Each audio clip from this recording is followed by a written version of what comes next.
রমাদানের শেষ দশক আমাদের দোরগোড়ায় উপস্থিত।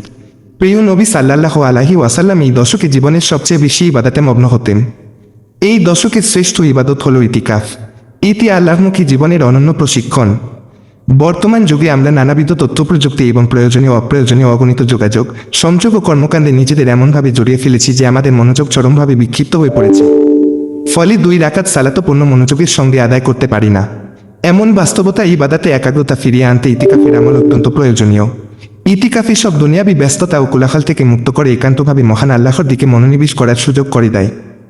এই ইবাদতটি মূলত নিজের গুনাহ, আখিরাত এবং মহান রবের সঙ্গে সম্পর্ক গভীরভাবে উপলব্ধির এমন সুযোগ, যা জীবনে খুব কমই আসে। সিয়াম যেমন আমাদের প্রবৃত্তিকে নিয়ন্ত্রণ করতে শেখায়, ইতিকাফ তেমনই আমাদের আত্মাকে আল্লাহর ঘরে বেঁধে ফেলে আধ্যাত্মিক উন্নতির চূড়ান্ত শিখরে নিয়ে যায়। এটি রাসূল সাল্লাল্লাহু আলাইহি ওয়াসাল্লামের এক গুরুত্বপূর্ণ সুন্নত ও তার জীবন্ত আদর্শ, যা রমাদানের ইবাদতকে পূর্ণতা দান করে।